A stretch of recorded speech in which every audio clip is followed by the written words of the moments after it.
Buenos días con todas, con todos, con todes. Es para mí un inmenso honor estar en esta universidad y estar en esta facultad y estar en este escenario de construcción de un pensamiento que es tan oportuno ahora para América Latina, y no solamente para América Latina, sino para el mundo. Un gran honor. Yo agradezco sobremanera por este privilegio de estar aquí presente en esta reunión importante. La siguiente, por favor. Quiero en primer lugar decirles que a nombre del equipo del SILAB Salud, la siguiente, creo que vamos a operar así, ¿no? Yo no tengo control. A nombre del equipo del SILAB Salud, de sus investigadoras, investigadores, yo presento a las entidades organizadoras, destaco la fundamental Red Latinoamericana de Investigación en Clase Social, impulsada por uno de los más importantes investigadores que América Latina tiene en el tema, el doctor Óscar Fresneda, el Observatorio Nacional, y los proyectos que esta facultad y que su centro de investigación desarrollan en este campo tan importante. Les presento a estas entidades organizadoras y a los participantes nuestro fraterno saludo y deseos del mayor éxito en este evento, que se proyecte, ojalá, que se encarne en el pensamiento, en las reflexiones y en la acción latinoamericana. Es un honor que lo coauspicie el centro de investigación que yo dirijo en la Universidad Andina. Es un centro de investigación, llamémoslo naciente, aunque tiene una historia, tiene una trayectoria, sus miembros, los procesos que están inscritos en el centro, pero estamos empezando a levantar vuelo para justamente constituir otro espacio así de esta calidad como el que estoy aquí trabajando en términos de una investigación contrahegemónica. De la otra hay mucho, pero estoy hablando de la contrahegemónica. Y es además grato que justamente este evento se esté realizando en esta querida Universidad Nacional de Antioquia. Desde esta tribuna saludo también a los estudiantes de Colombia, Perú y Ecuador que inician estos mismos días la tercera cohorte de nuestro doctorado en Salud Colectiva, Ambiente y Sociedad. Un afectuoso saludo a los doctores que asisten y que son egresados de nuestro doctorado, especialmente a Gabriel Jaime Tálvaro, uno de nuestros distinguidos egresados, coordinador de este encuentro organizado por él y que lo auspiciamos como parte del programa de cooperación que tenemos con ustedes. El evento no solo es promisorio por su temática prioritaria en un mundo de desigualdad extrema, sino porque se realiza en el contexto esperanzador de este país hermano que tiene ahora un gobierno que por fin ha puesto la protección de la vida como política de Estado. Protección de la vida como política de Estado. Disuena en el mundo actual ese tipo de declaración, se incomprende, no se aquilata en su magnitud profunda. Y la equidad como ruta además está planteada para construir un bien vivir saludable. Muchos quienes luchamos por la salud profunda en América Latina miramos esperanzados la prometedora ruta que han señalado gobiernos justamente como el de Colombia, el de Chile, que esperamos sostenga su proceso transformador para construir la equidad desde abajo, sin pujos vanguardistas de élites que se pretenden iluminadas y con sincero respeto al pensamiento colectivo, con sincero respeto al saber popular y a la participación de nuestros pueblos en la construcción de una salida para este mundo aborrecible en el que nos está tocando vivir. Yo dedico esta modesta conferencia a la memoria del profesor Héctor Abad Gómez. Qué suerte tengo de estar por segunda vez en este mismo escenario hablando de él. llenándome el corazón al hacerlo, como una sentida contribución para traer a este valioso escenario este recuerdo sobre este antioqueño ejemplar y figura insigne de la medicina social latinoamericana, quien fuera víctima de la violencia política, una de las formas y expresiones de la violencia e inequidad estructural de nuestras sociedades. Justamente, él abogó en plena era de amenazas y en concordancia con la teoría en la que yo he trabajado de la determinación social, por esto que él decía de cómo reducir las desigualdades biológicas que son resultado de condiciones sociales.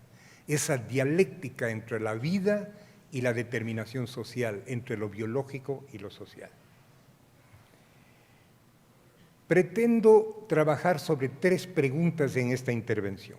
Primero, ¿por qué es imperativo incorporar ahora más que nunca la inequidad, su eje interpretativo, la clase social, y su mayor expresión, la desigualdad, como categorías nodales de la ciencia crítica en salud? Segundo, ¿por qué en el campo de las ciencias críticas de la vida debe construirse la centralidad de la clase social con sus expresiones como las desigualdades, como un eje conceptual, metodológica y prácticamente ineludibles? Y tercero, ¿qué propuestas y recursos promisorios decantan hoy para un programa de investigación-acción frente a la inequidad en salud?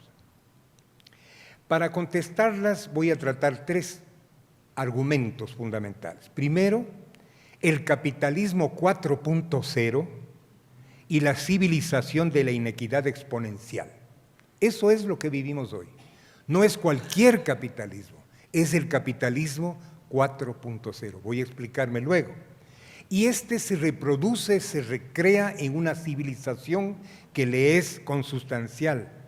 La civilización donde se ha extremado la inequidad a niveles de codicia incoercible, aparentemente.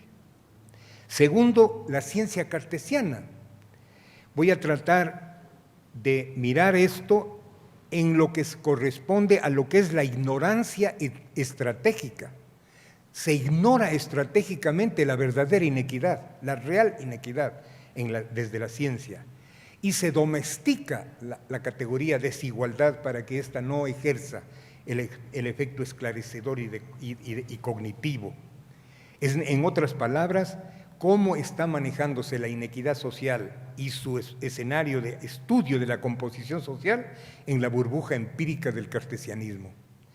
Y tercero, un paneo de las propuestas y recursos promisorios que pueden detectarse para una metacrítica de la inequidad, pero no la inequidad academicista, no la inequidad estudiada verticalmente desde iluminados, sino desde una inequidad de todas las voces, de todas las acciones necesarias. Veamos entonces el capitalismo 4.0 y la civilización de la inequidad rampante. Hobsbawm dijo en su trabajo más reciente que resulta imposible hablar del futuro político del planeta a menos que tengamos presente que vivimos en una época en la historia, y por historia, dice, entiendo el proceso de cambio en la vida humana y en la sociedad, y el impacto de las personas en el entorno global se ha acelerado a un ritmo vertiginoso. ¿Cuál es el mundo en que nos imponemos luchar contra la inequidad? Vivimos no solo el periodo histórico más peligroso y agresivo del capitalismo no neoliberal, no es un capitalismo neoliberal, es un capitalismo hiperneoliberal. Salto que espero quede comprendido porque creo que eso le establece un reto especial a la lucha por el conocimiento de la inequidad, sino el crecimiento vertiginoso de la desigualdad en medio de la aceleración global de procesos estructurales malsanos, incompatibles con la vida y la salud. En el sur global, una era de desmantelamiento de los derechos de los pueblos, unas veces elegante y otras veces brutal. En definitiva, la cancelación de las políticas del bien común y los últimos rezagos del pacto social. Eso nomás es lo que nos está sucediendo. A vista y paciencia de los pseudopolíticos que hacen el poder. Como llegamos en el siglo XXI a la convergencia de usos productivistas, ¿cómo es que se ha llegado a esta riqueza de la humanidad, que es la más avanzada tecnología de la que tenemos conocimiento, haya sido secuestrada en usos productivistas codiciosos para formar este capitalismo 4.0? En el siglo XXI, la reproducción social de nuestras sociedades está más encadenada a las necesidades objetivas de una reproducción y concentración más acelerada y agresiva de riqueza privada. Se reproduce la lógica de atesorar aceleradamente, instalando procesos rápidos, altamente especializados y continuos de gran escala, que reducen costos e incrementan la renta diferencial de grandes empresas respecto a los pequeños y medianos emprendimientos. La cancelación de las políticas del bien común, ya lo hemos dicho, y de los últimos rezagos del pacto social. Esta aceleración ha venido dándose desde el siglo XVIII, cuando se crearon las primeras experiencias de la máquina, de la maquinización del trabajo en la fábrica. En el siglo XIX luego se acelera con la línea de montaje, el Fordismo en las líneas de montaje automotriz, segunda etapa de aceleración de la acumulación de capital. Tercera etapa en el siglo XX, cuando con la computación se automatizan procesos y esos procesos automatizados dan un empuje a la velocidad de la extracción de plusvalor y de acumulación de capital. Pero ahora en el siglo XXI, los sistemas ciberfísicos, los usos lucrativos de las nuevas tecnologías han dado un salto gigantesco que espero que quede trazado en esta breve intervención.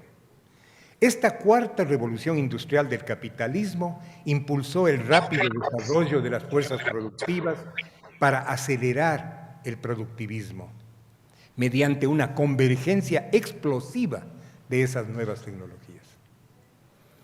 En el trasfondo material de lo que estamos aquí explicando, la aceleración de la inequidad es uno de los puntos nodales del sistema acelerado. No solo se acelera el productivismo, sino concomitantemente se acelera la inequidad, la reproducción a alta velocidad de la inequidad, en niveles insólitos que espero dejar trazados. El hiperneoliberalismo, tomemos las palabras de Piketty y del equipo que produjo el texto más serio, más importante que se ha hecho a fines del siglo XX para pintar lo que es el crecimiento de la inequidad en el planeta como parte del hiperneoliberalismo. Esto significará que el capital seguirá creciendo mucho más rápido que la producción y los ingresos. Eso está pasando. En términos simples, esta tendencia regresiva implica que el pasado devorará el futuro. Ya está devorando el futuro. Por eso la promesa de poner políticas de Estado en la protección de la vida, la protección de la equidad y de la ética de la vida es tan importante. No importan las imperfecciones de un gobierno, no importan las imperfecciones de una construcción de una propuesta constitucional para Chile, no importan esas imperfecciones. Lo que importa es que se encarna en una sociedad la comprensión de que hay que defender seriamente la vida y la ética de la vida, que es la equidad. Y la inequidad, su negación radical. Tomás Piketty nos presenta magistrales estadísticas, tanto de carácter presente como proyectivas, para mostrar que la inequidad va galopando y vean cómo se eleva hasta el año 2090. No es que ha parado, todo lo que está previsto, está inscrito en el desarrollo del capitalismo hiperneoliberal, nos hace ver que la brecha entre la renta del capital privado respecto al ingreso y al valor de la producción que existió durante el siglo XX se está volviendo todavía mayor en el milenio actual. Entonces, pongamos antena a tierra. En la vida íntima yo le digo a mi compañera, tú eres mi antena a tierra. me hace sentir cosas que uno no siente. Pues ok, la ciencia tiene que poner antena a tierra, la ciencia crítica, verdadera, responsable, antena a tierra de estos hechos que están sucediendo en nuestras narices y que no los vemos porque seguimos con el modelo como del capitalismo siglo XIX.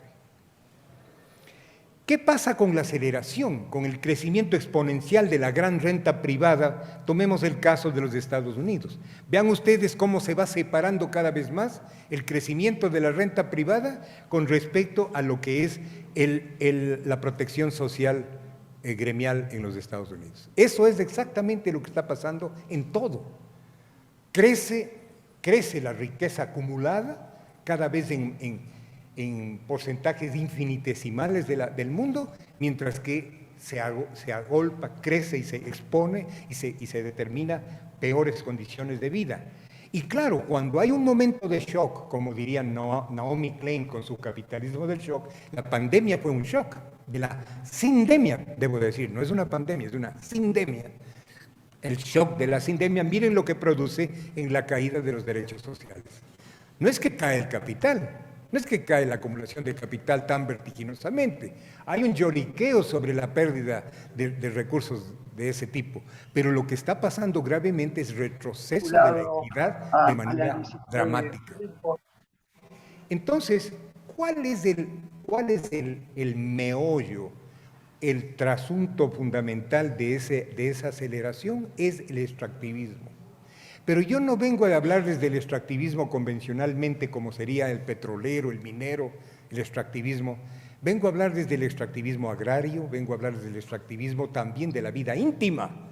Ya van a ver ustedes qué tan profundo, que es un reproductor de la inequidad extrema. Es un reproductor de la inequidad extrema. Entonces el extractivismo se expande y diversifica.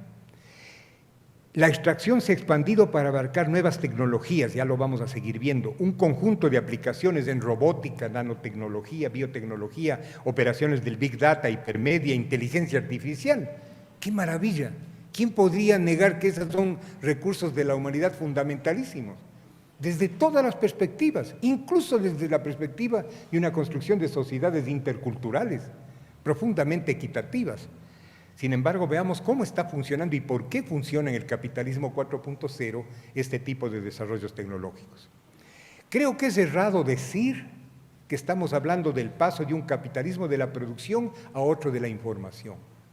Ya van a ver ustedes con un par de datos que les voy a presentar que eso no es tal. Yo sostengo que sino es una economía de extracción que pasó del nivel 3.0 a una 4.0.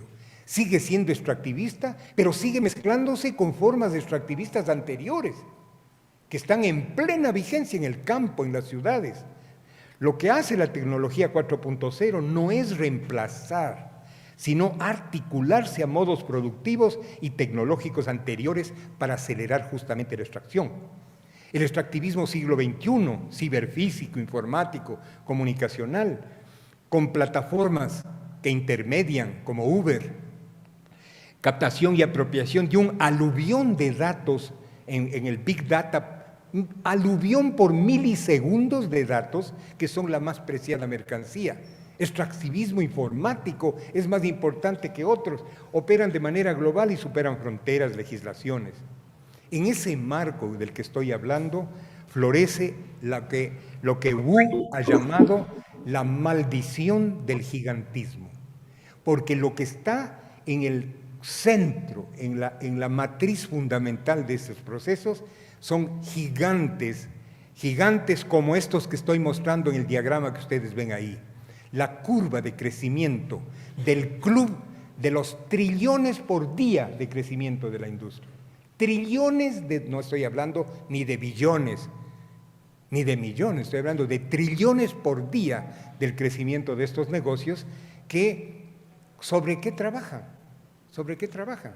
¿Sobre qué trabaja Amazon? ¿Sobre qué trabaja Facebook? ¿Sobre qué trabaja Alphabet? Es sobre nuevo extractivismo, nueva mercancía que circula por trillones de dólares equivalente a esa movilización enorme, gigantesca, que uno tiene dificultad hasta para imaginarse. Diario, no estoy diciendo en un año, diario. Se facilita una oligomonopolización acelerada que se multiplica cada segundo. Vayan pensando con lo que vengo diciendo, ¿qué estará pasando con la equidad? O con la caída de la equidad, que es la inequidad. Nada más para darles un ejemplo.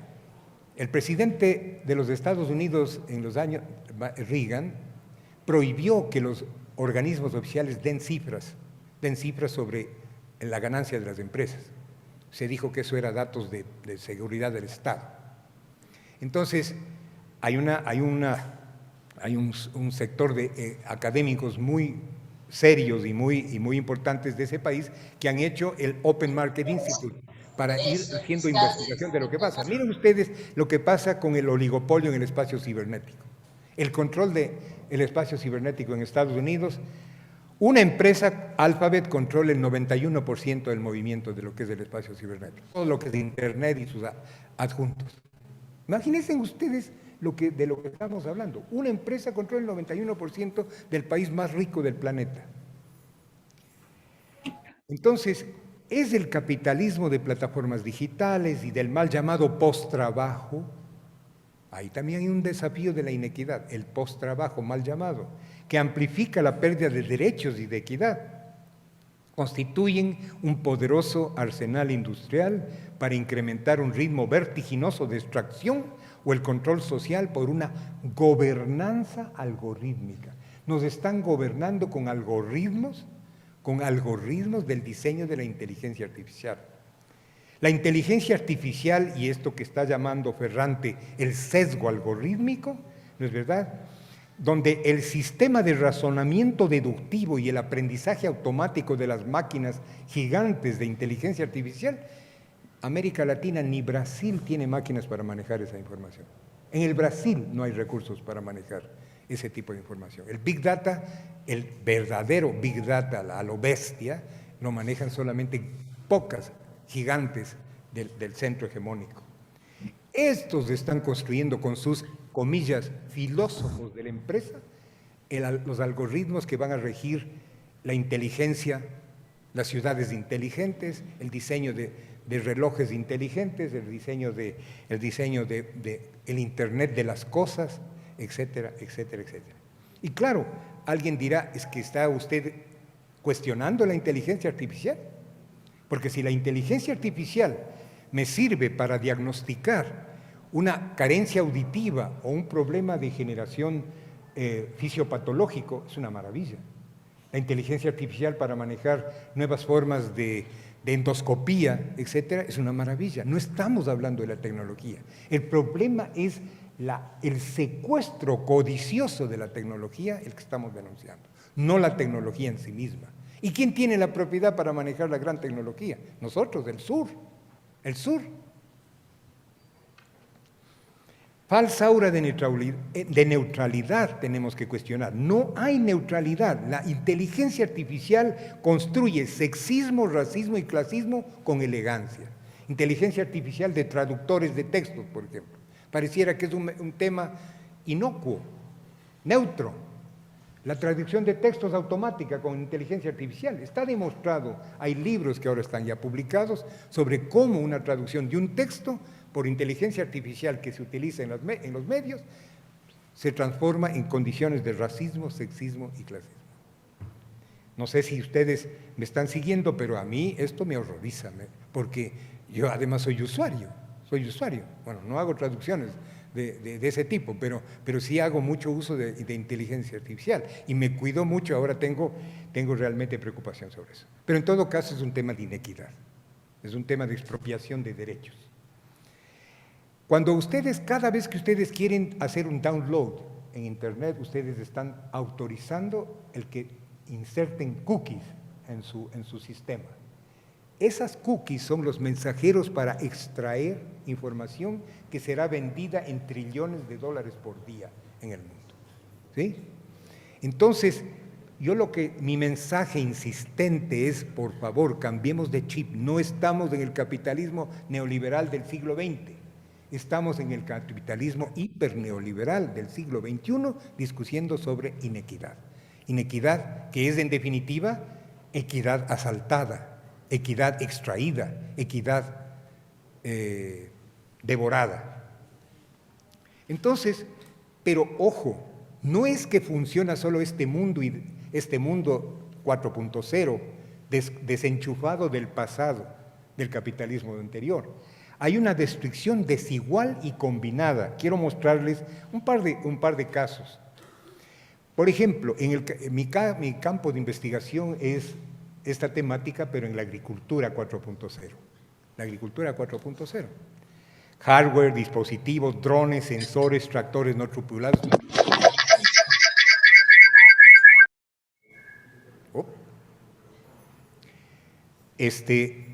Software, interfaces de uso de datos, lo que se llama las finanzas, la tecnología, nuevos sistemas financieros.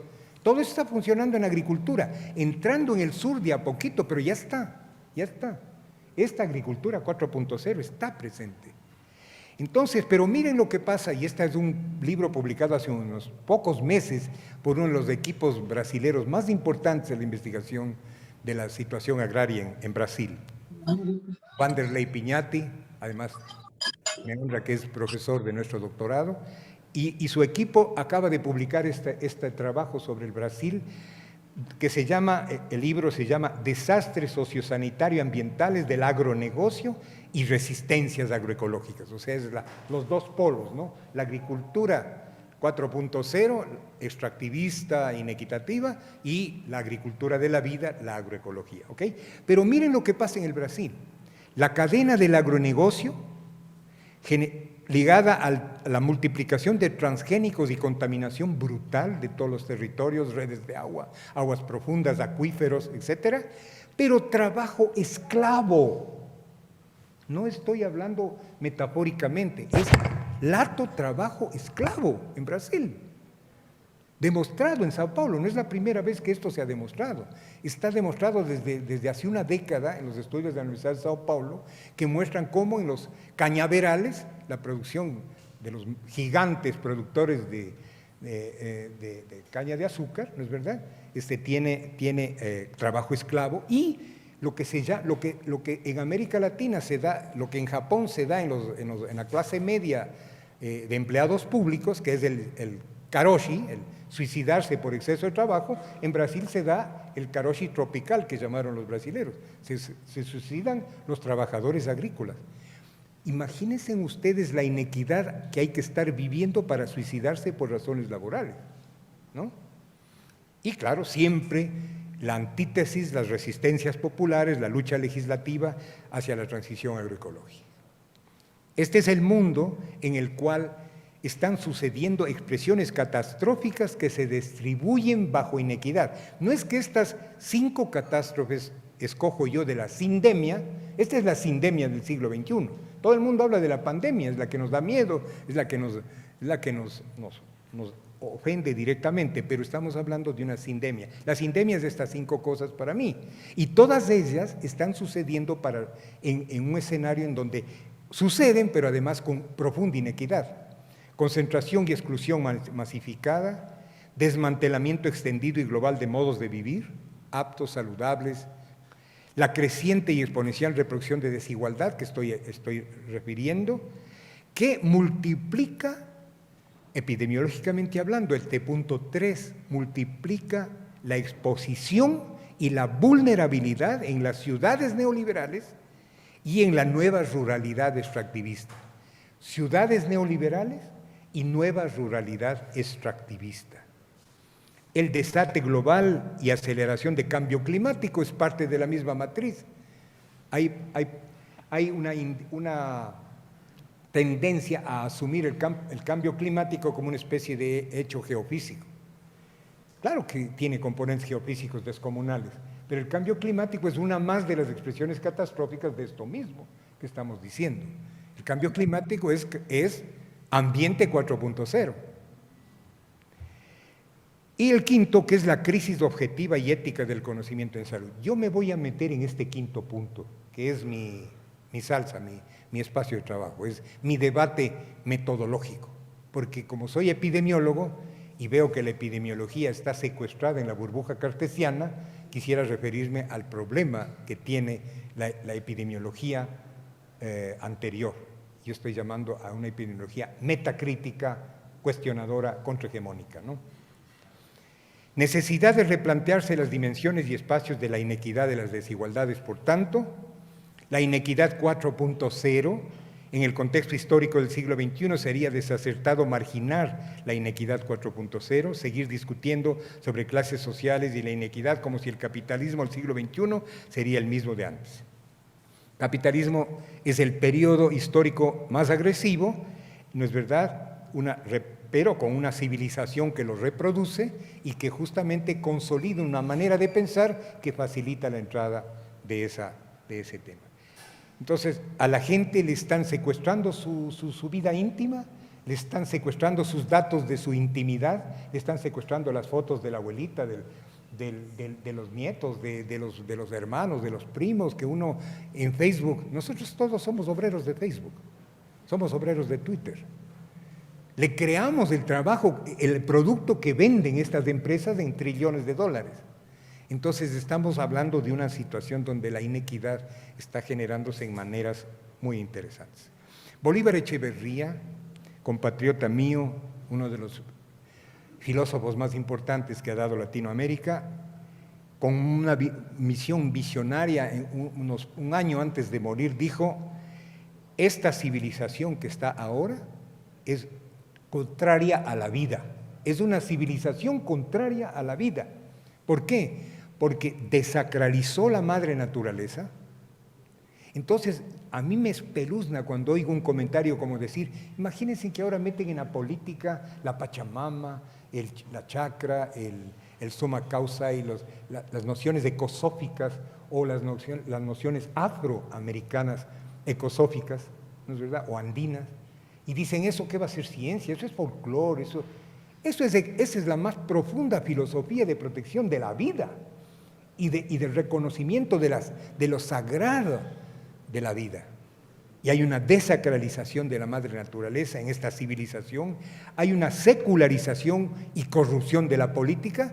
Si acaso la corrupción es solamente una noticia acá en Colombia o en Ecuador, donde no hay noticias de corrupción rampante en todos los niveles, privado, público, grande, pequeño y mediano. Eso es porque hay una civilización donde se ha asumido que la política es una oportunidad de ganar, no es una oportunidad de servir. Esa secularización de la política es un fenómeno de inequidad. Extremo individualismo consumista. Todos nosotros, de alguna o de otra manera, con más o menos, estamos expuestos a un condicionamiento como consumidores. Entonces, esta devoción irrestricta de la capacidad técnica, la secularización de lo político, la centralidad de lo individual, es la antítesis de la equidad, pues. Ahí está la matriz de la inequidad, ahí está la filosofía diaria en los medios, en la televisión, en el aparatito que el niño de 2 años está manejando, en el iPad. Ahí está ya reproduciéndose todos los días y todos lo hacemos hasta para que se tranquilicen. Toma, juega con el aparatito. Como que si fuera inocuo, como que si fuera un juguete más. Pero el problema es que ese juguetito es inequidad pura, porque está controlado por la inteligencia artificial, que es dominada por filósofos de la inequidad. Los filósofos de la inequidad manejan esos sistemas aparentemente inocuos, abstractos, neutrales. En el 9º Congreso Brasileño de Epidemiología, yo propuse incorporar la dimensión cibernética en la epidemiología y hablé de una ciberdeterminación, una determinación cibernética de la salud, también parte de la determinación social, ¿no? Por esta preocupación de ponernos a tono con un mundo distinto. Extractivismo de la vida privada íntima, captación y apropiación de datos por milisegundos que extraen información. Y bueno, esta inteligencia artificial va haciendo perder derechos humanos. Hay estudios que lo demuestran. ¿Cómo es que los derechos humanos que están ahí en la Carta de Naciones Unidas van siendo demolidos sistemáticamente o contradichos por este tipo de situaciones? La gobernanza por algoritmos, las máquinas de decisiones y los filósofos del poder. Algoritmos e inequidad son muy importantes, son una lógica hegemónica en esos algoritmos, y en las ciudades inteligentes vigilan, analizan, predicen, controlan. Ustedes saben que en Nepal funciona un sistema total y absoluto donde toda persona que mora en ese territorio tiene ya un sitio en el Big Data, inclusive con face recognition. No puede estar en ningún sitio, ni bajo techo, ni al abierto, donde no sepa el Estado hegemónico dónde está. Y hay algoritmos de inteligencia artificial, cuando 4, 5, 6, 7 personas se unen, hay una respuesta inmediata. Hay la respuesta inmediata como que fuera un brote epidemiológico, ¿no? a responder para el control de esa población. Eso es brutal como política de Estado, pero a nosotros lo mismo, nosotros estamos ubicados, este smartphone que yo tengo aquí es mi huella digital de dónde me estoy moviendo. Las fotos que tomo es en qué estoy interesado, qué miro, qué hago, qué dejo de hacer, con quién me reúno, qué estamos pensando todos. Todo está programado. Y todos estamos felices. Y en la cultura y la política basta ver cómo la pérdida del derecho a pensar con soberanía y solidaridad es desmantelado por medio de la ciberpolítica. Casitos nomás. Clásico ejemplo, las últimas elecciones, las anteriores elecciones en Estados Unidos, un caso. Cómo se dio un giro al resultado electoral con pura Big Data, manejo de Big Data y de inteligencia artificial. Brexit, se cambió el curso de la consulta del Brexit en Inglaterra mediante lo mismo, y es la misma empresa que lo hizo, a un costo, yo diría, irrisorio, creo que les pagaron $15 millones. Reversión del apruebo y victoria del rechazo en Chile, está manejado, hay datos, hay cuánto se financió en las redes para hacer creer que lo que venía era el gobierno de las amenazas, que iba a hacerse un retroceso gravísimo de los derechos humanos, que se le iban a quitar los niños, qué sé yo, cualquier cosa. Y en la salud colectiva también, nada más les cito un ejemplo. Monsanto, entonces Monsanto, ahora es parte de Bayer, Monsanto giró en la consulta que se hizo en California para saber si se usaban o no ciertos procesos peligrosos en el manejo de alimentos en California, la giró, estaba en 70% y giró al 30%, invirtiendo $34 millones en Big Data. Entonces, vean ustedes, estamos manipulados políticamente. Si ustedes miran las cosas y lo miran a puertas adentro, van a ver.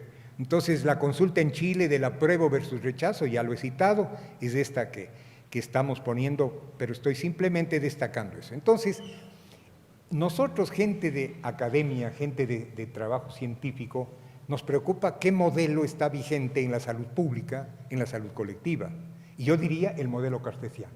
Es la ciencia cartesiana que va a propugnar, que reproduce la ignorancia estratégica y la domesticación de la desigualdad.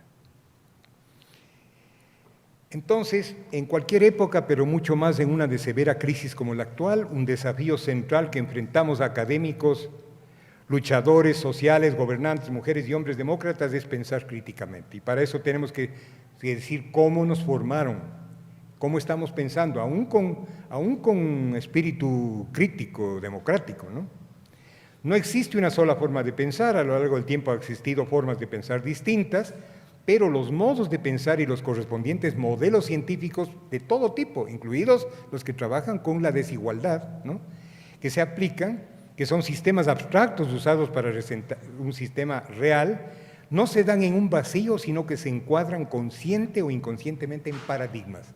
Esos paradigmas, ¿no?, están profundamente condicionados por las condiciones del poder hegemónico.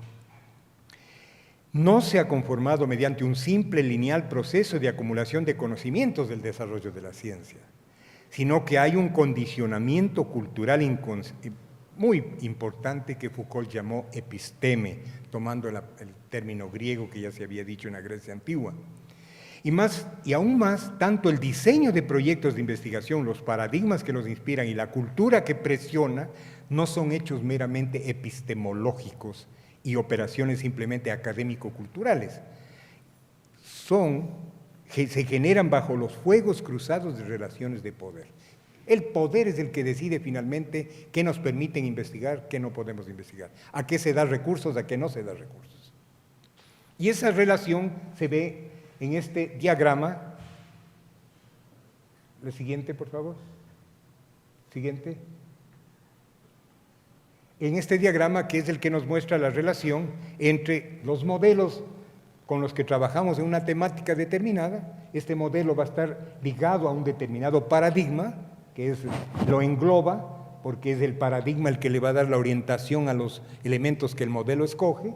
Este paradigma está en una sociedad donde existe esta episteme, este clima cultural, estas modas, estas ideas prohibidas o ideas que se favorecen, etcétera.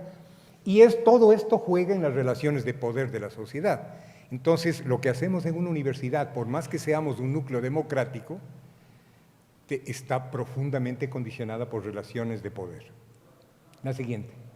Entonces, la ciencia cartesiana, lamentablemente, es un obstáculo para el conocimiento.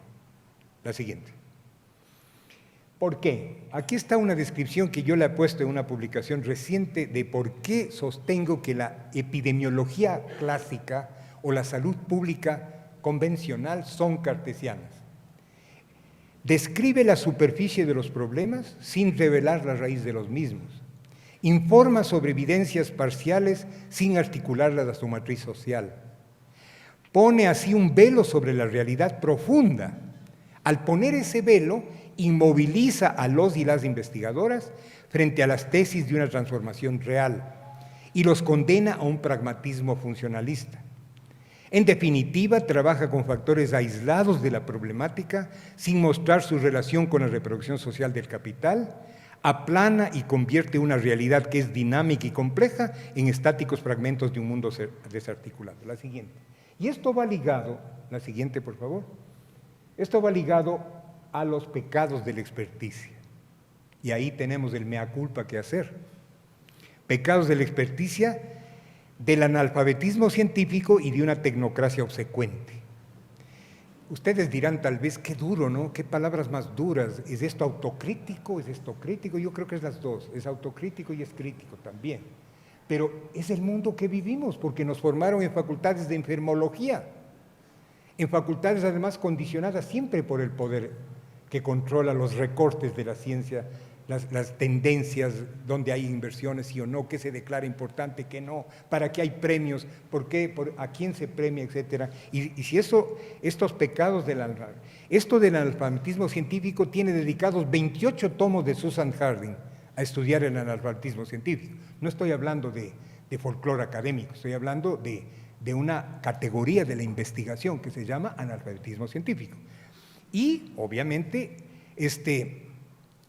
esto es un instrumento de lo que ahora se estudia como ignorancia planificada. ¿Saben qué universidad propuso una cátedra y un programa de investigación de ignorancia planificada? No fue la Universidad de Quito, de Medellín, de México. Fue Stanford, la Universidad de Stanford, una de las del Ivy League norteamericano. Propuso la cátedra de ignorancia planificada. ¿Por qué?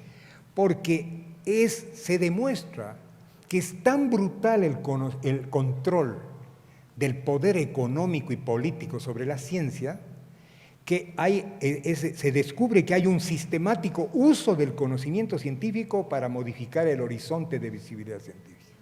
Es la ciencia contra la ciencia. Entonces, ustedes tienen aquí, ¿no?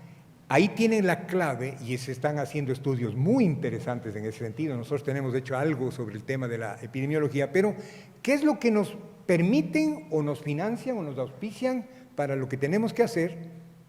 ¿No? Y si fuera una reunión de tecnología para diagnóstico del infarto, esto estaría rebosando con monitores en aulas externas. Y estamos menos personas, ¿por qué? Y lo mismo nos pasa en Ecuador, porque son temas tabú.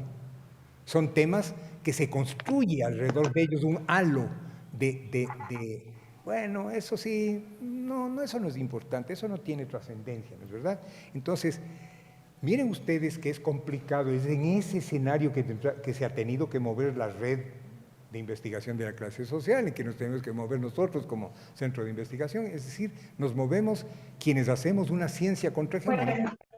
Y claro, aparecen a veces unas lucecitas ahí cuando yo casi me desmayo de la sorpresa, cuando Oxford me propone hacer un libro sobre mi pensamiento en inglés y publican el libro.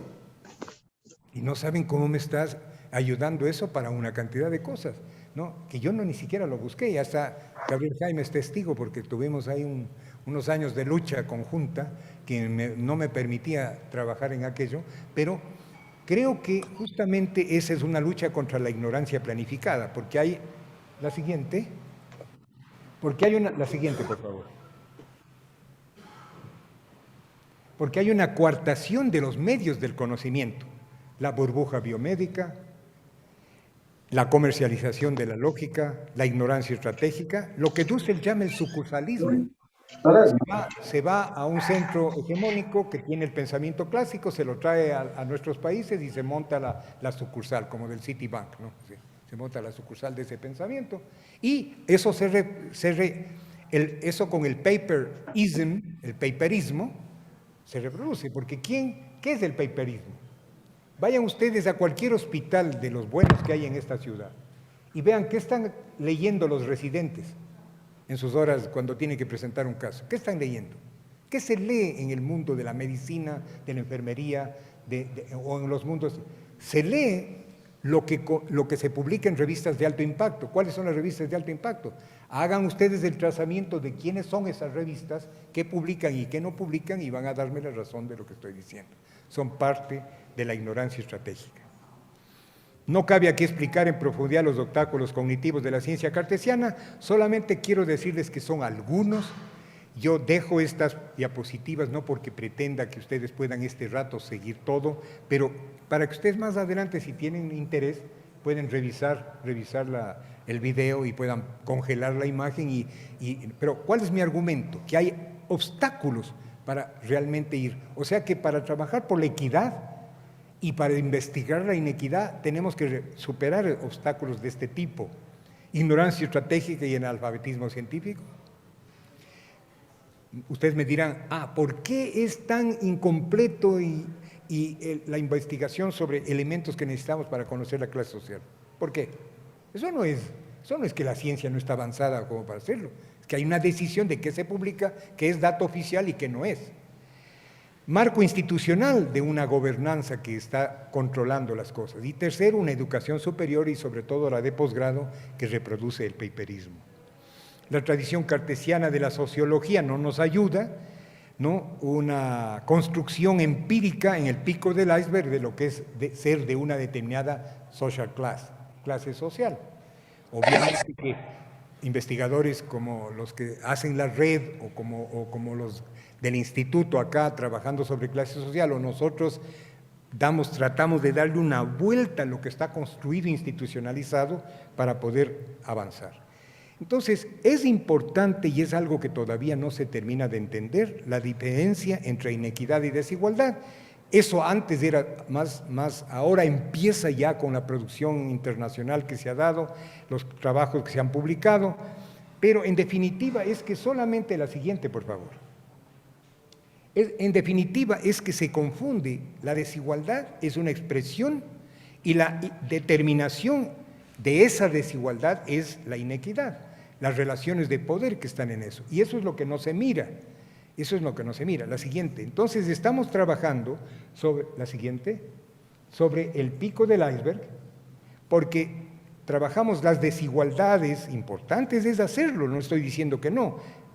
En el pico del iceberg están las desigualdades espaciales, sociales, vulnerabilidades, etcétera, y no tomamos en cuenta la inequidad en la salud colectiva, ¿no? Para entender esta dialéctica entre la categoría desigualdad, que es una categoría de la expresión empírica de la inequidad, y la categoría explicativa de la estructura de poder, que es la inequidad. Entonces, el paradigma cartesiano de estratificación empírica constriñe el pensamiento sociológico y las estadísticas de Estado. Aquí les dejo un ejemplo de cómo en el caso de mi país, la Secretaría de Planificación hace un constructo para hacer una comillas, clase social, en la cual utiliza 19 elementos de consumo, en el pico del iceberg del consumo, para establecer. Esto ustedes lo saben muy bien, simplemente lo paso como argumento. Superar las nociones cartesianas de la clase social y la desigualdad es urgente, porque han habido la siguiente, porque ustedes ven ahí que arriba está en el diagrama la clase social convertida en variable. La clase social no es una variable, la clase social es una categoría analítica que permite trabajar con variables empíricas, es algo muy distinto. Y entonces es una ilusión de conocimiento, la siguiente, es una ilusión de conocimiento que nos da el paradigma cartesiano, que justamente eso es lo que lo caracteriza, es pensar que la ciencia, la esencia de la verdad que se busca está en los procesos evidentes empíricamente. Siguiente, por favor. Entonces, vean ustedes, les voy a mostrar un pequeño ejemplo.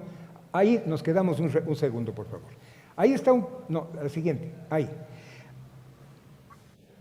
Miren ustedes cómo, ahí está, en el caso de la pandemia, está un pequeño modelito empírico en el pico del iceberg. Ahí están factores de riesgo y se dice que si uno reclama, dice, ustedes miran ahí que cuando, ¿le podemos retroceder una?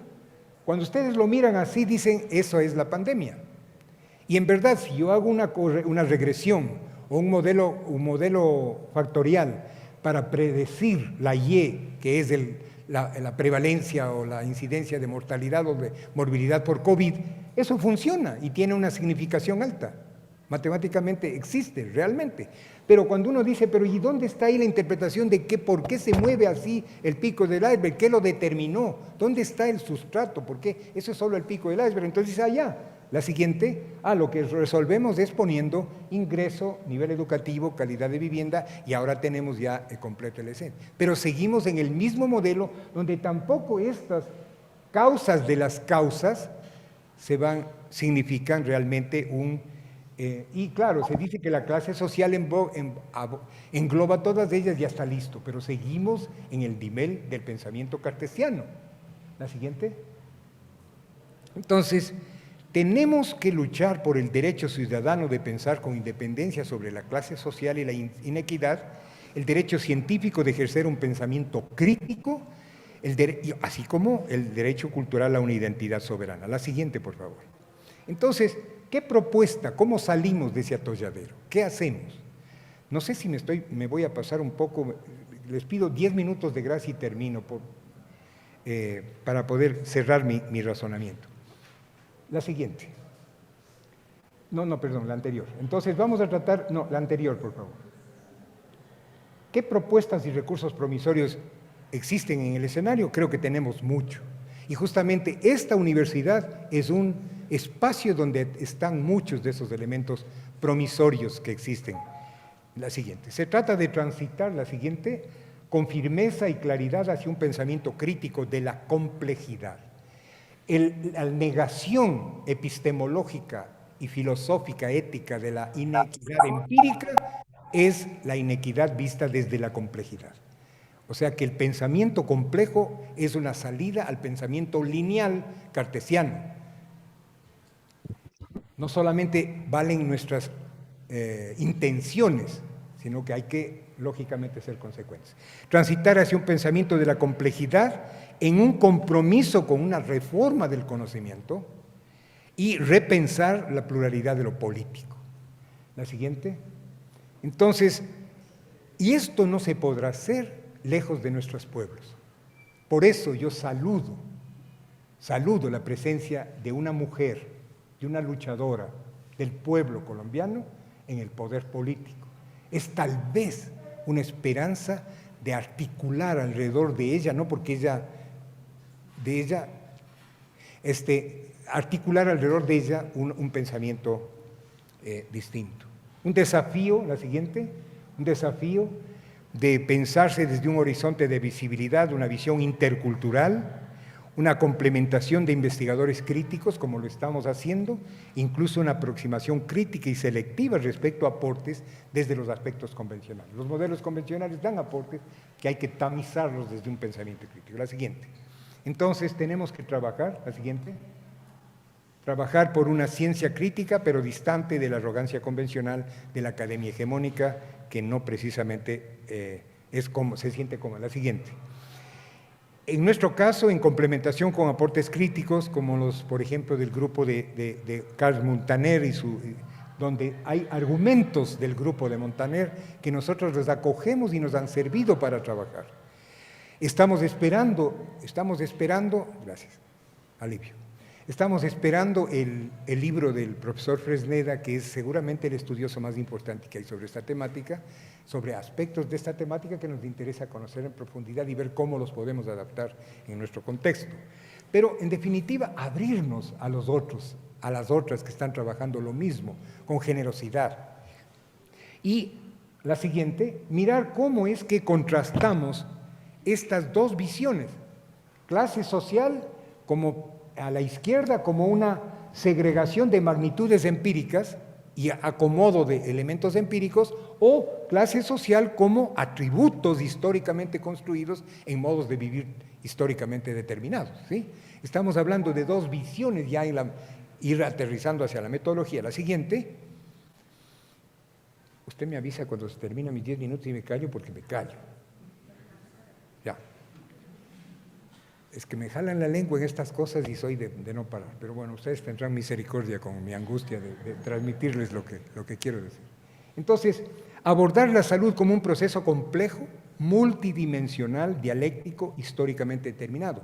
Esto no es discurso bonito, esto es un desafío metodológico. Esto hay que llevarlo a la estadística, hay que llevarlo al análisis, al N vivo, al análisis de narrativas cualitativas. Es decir, esto es para hacer nueva metodología, como ya van a ver en nuestra propuesta. La siguiente. ¿Qué categorías nosotros, la siguiente por favor, qué categorías nosotros utilizamos? Las que hemos propuesto son las que nos sirven para trabajar, reproducción social porque nos da la tendencia del movimiento de la sociedad, la determinación social porque nos dice cómo ese movimiento genera condiciones que son enorme importancia para la salud colectiva, la inequidad porque nos permite ver esa encarnación de profunda o complementariedad solidaria o a la inversa de inequidad, la subsunción que sustituye la causalidad, porque ese es el tema, el reconocer el metabolismo sociedad-naturaleza no como un elemento, como se llama, antropogénico, sino como una dialéctica profunda entre la sociedad trabajando, produciendo y la siguiente. No se asusten, les dejo nada más en la proyección, ustedes lo verán después, este cuadro de por qué, ahí ven ustedes están las categorías que acabo de decir, y cuál es el proceso que busca explicar la categoría y qué es lo que pretende superar de lo cartesiano. Ahí lo verán ustedes en calmita, ahorita no tengo tiempo para tratar eso. La siguiente, por favor. Entonces, ¿qué fundamentos hemos puesto a esta nueva metodología? Que quisiera cerrar con ella, porque si no se va a quedar esto como una especie de interrupción. Entonces, Boaventura Santos, en su libro Las epistemologías del sur, estableció un mosaico de versiones del bien vivir. No me quedo en el detalle, pero él pasa revista de lo que hay, esta referencia de cómo los pueblos han construido la idea de vivir bien. Yo he leído artículos acá en la prensa de Colombia que denostan el hecho de hablar del vivir sabroso. Pero el vivir sabroso que se ha dicho que es un folclorismo que no tiene que ver, que tiene que una vicepresidenta de un país hablar de vivir sabroso. No se entiende que es esto mismo. Es una más, es lo mismo que el summa causa y andino. Eso surge de la entraña de un pueblo que tiene su concepción cultural de lo que es vivir bien. Y el vivir bien no es el vivir sabroso lo construye un pueblo. Entonces, creo que hay que ser un poquito más serios en esa crítica y creo que hay que reconocer que por ahí está algo muy importante. A eso le llamó Boaventura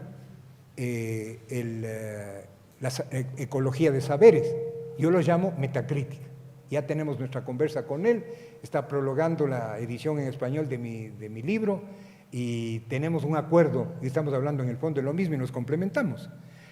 Y yo lo que le decía es que un préstamo como ecología en la ciencia, en la epistemología no me convenció, pero hablamos de lo mismo, metacrítico, ecología de saberes viene a ser una visión. La siguiente, empezar a introducir cosas como esta que Vicente Navarro las introduce en el análisis de clases sociales en Estados Unidos, donde él demuestra la relación entre las clases sociales, entre la estructura de clases de Estados Unidos y la estructura de la representación política, por ejemplo. Se ve clarito en el Senado, en la Cámara de Representantes, se ve estas diferencias notables. Miren ustedes estos diagramas cuando tengan un tiempo y van a ver cómo es de profundo y de importante entender por qué se estructura el Congreso de una determinada manera con una estructura de clases. Y eso hay inequidad profunda política ahí.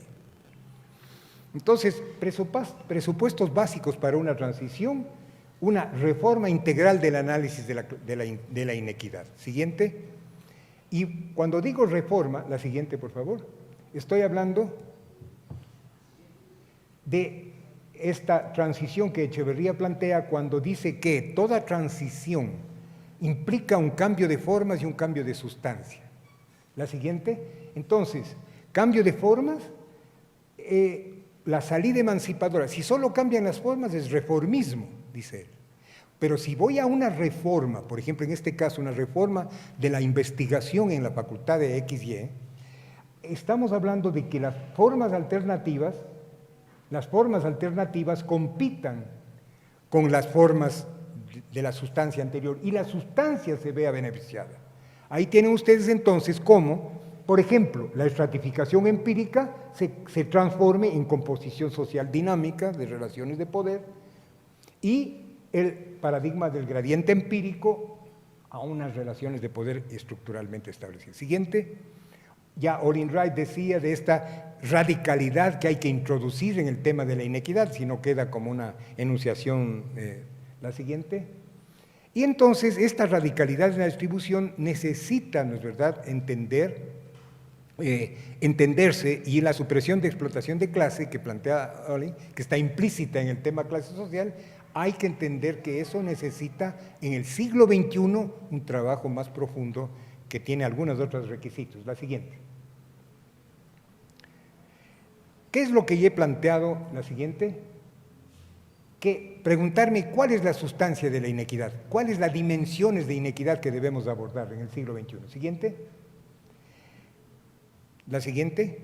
Son estos elementos, estas que yo llamo 4S de la vida: la sustentabilidad, la soberanía, la solidaridad y la seguridad. Sin estos 4 elementos no podemos construir un modo de reproducción social equitativo.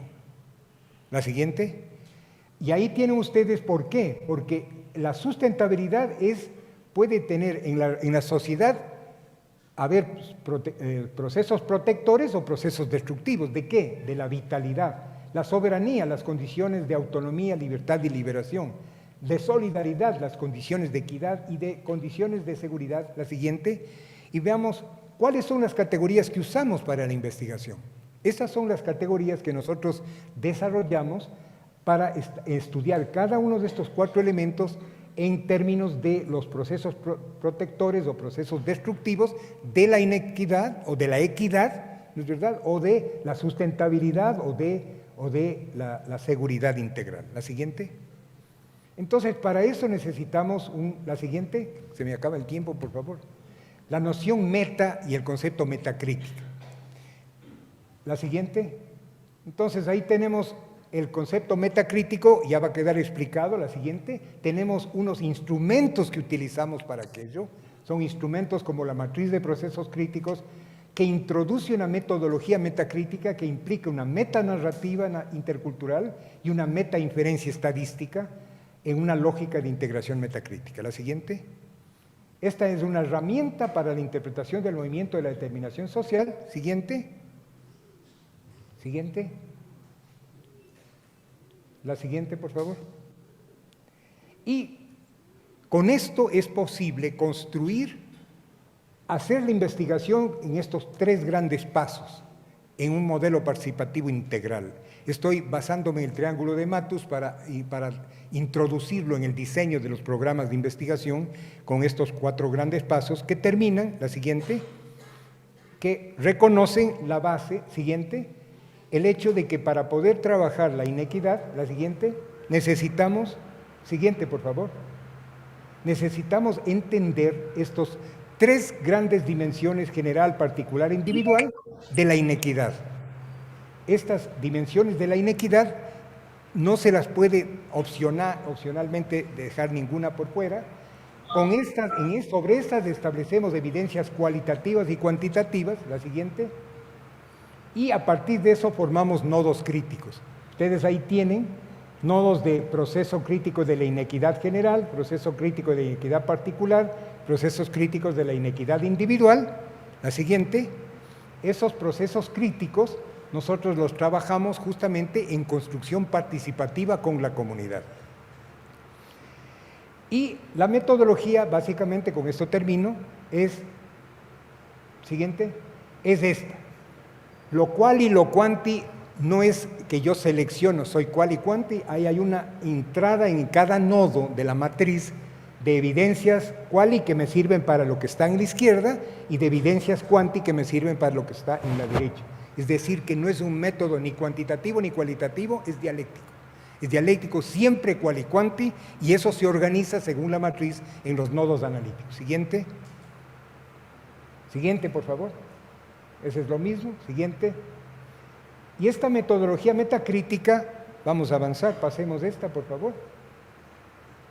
Pasemos. Me permite, por ejemplo, replantear el concepto de variable, porque ustedes tienen a la izquierda la noción de variable empírica cartesiana y tienen a la derecha qué es una variable para el modelo metacrítico. Es algo distinto porque ya tiene una implicación, tiene una inserción lógica distinta. La siguiente.